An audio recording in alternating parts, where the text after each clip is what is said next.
तो वेलकम है आप लोगों का। और आज हम लेके आए हैं आपके लिए एक बेहद शानदार कंपनी मिधानी मिश्र धातु निगम।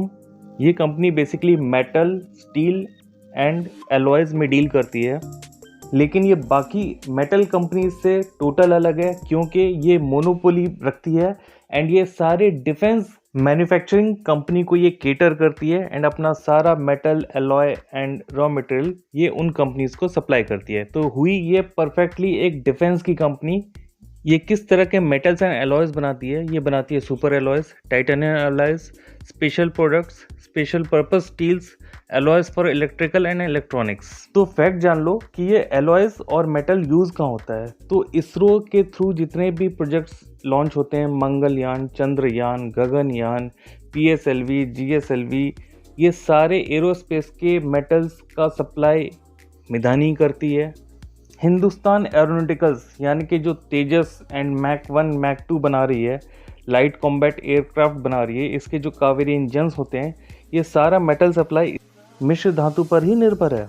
यहाँ तक कि जो भी हेलीकॉप्टर्स यहाँ पर बन रहे हैं एचएएल में, ये सारे के सारा मेटल और मटेरियल ये सब सप्लाई करती है मिश्र धातु। इवन यहाँ थर्मल पावर स्टेशन यानी कि जितने भी हमारे न्यूक्लियर प्लांट्स हैं, उन सब पे मेटल रिएक्टर्स वगैरह यही सप्लाई करती है।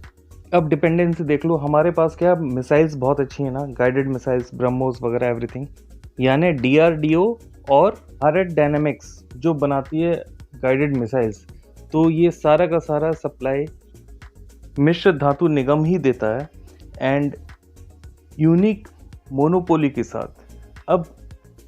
अब ये उतर चुकी है एक्सपोर्ट्स में भी एंड यूएस की बहुत बड़ी कंपनी मार्टिन लॉकहीड को भी ये अपना मेटल एंड एलॉयज सप्लाई करती है एंड इंडिया में टाइटेनियम एलॉयज के लिए ये मोनोपोली रखती है। नए प्रोडक्ट्स में bullet proof jackets and bullet proof vehicles पे भी ये काम कर रही है। कंपनी का प्रोडक्ट रेंज और इसकी कंपनी प्रोफाइल देखने के बाद या इसे समझने के बाद आपको अब इन्वेस्टमेंट में कॉन्फिडेंस आ गया होगा शायद।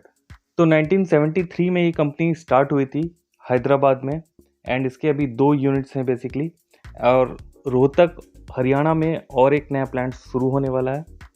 तो कंपनी प्रोडक्ट पोर्टफोलियो में इंक्लूडिंग है हाई वैल्यू स्पेशल स्टील्स और ultra high strength steels, armour grade plates, super alloys में ये nickel based, iron based, cobalt based and varieties of titanium alloys बनाती है। एंड ये मैंने आपको पहले ही बता चुका हूँ, it's the only manufacturer of titanium alloys in India. 90% of the revenue comes from India, Indian based companies, and export से ये अभी फिलहाल 10% का रेवेन्यू निकाल रही है।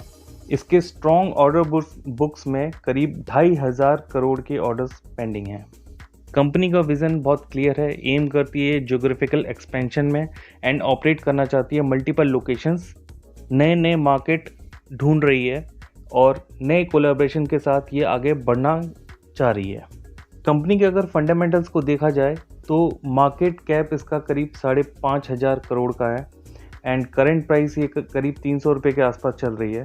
पी रेशियो इसका करीब 35.9 है और ROCE इसका 15 है, ROE इसका 13 है, फेस वैल्यू ये 10 का है। प्रोमोटर होल्डिंग पैटर्न अगर देखा जाए तो इसमें करीब 74% होल्डिंग इंडियन गवर्नमेंट की है, बाकी 14% DIs की है, बाकी 3% FIs की है एंड रिमेनिंग पब्लिक की है। टेक्निकली देखा जाए तो ये शेयर ने करीब एक साल में करीब 80% की ग्रोथ दी है एंड टेक्निकली ये ब्रेकआउट लेवल पे है अभी, और 263 के ऊपर इसने अच्छा खासा ब्रेकआउट दिया है एंड आने वाले दिनों में संभावना करीब एक मल्टी बैगर स्टॉक बनने की पूरी हैसियत रखता है। एंड यस, ये एक मल्टी बैगर है जो आपके इन्वेस्टमेंट को कई गुना मल्टीप्लाई कर सकता है आने वाले कुछ सालों में। अब देखो, स्टॉक में इन्वेस्टमेंट कब करना है कब नहीं करना है, मैंने वो सलाह नहीं दी है। सलाह केवल ये दे रहा हूँ, आप अपने वित्तीय सलाहकार से या अपने फाइनेंशियल एडवाइजर से आप पूछें कि किस वक्त में आपको एंट्री करनी चाहिए एंड किस वक्त तक आपको एग्जिट करना चाहिए। हाँ, ये मल्टी बैगर स्टॉक है, ये बात डेफिनेट है। होप करता हूँ ये वीडियो कुछ इन्फॉर्मेटिव लगा होगा। अगर ये नॉलेजेबल और इन्फॉर्मेटिव है तो प्लीज़ आप अगर नए हैं, आप पहली बार आप इस वीडियो को देख रहे हैं तो सब्सक्राइब कर लीजिए। आप अपने यार दोस्तों को अगर शेयर करें तो बेहतर है। हर एक कंपनी की प्रोफाइलिंग करना ये मेरा मकसद है एंड हर रिटेल को हर कंपनी के बारे में जानकारी देना ये हमारा उद्देश्य है। इसीलिए अगर आपको भी कोई क्वेरी है या कुछ नई कंपनी के बारे में आप कुछ जानना चाहते हैं या किसी पुरानी कंपनी के बारे में जानना चाहते हैं तो इस ईमेल आईडी पे आप संपर्क कर सकते हैं, आपको पूरी की पूरी जानकारी दे दी जाएगी।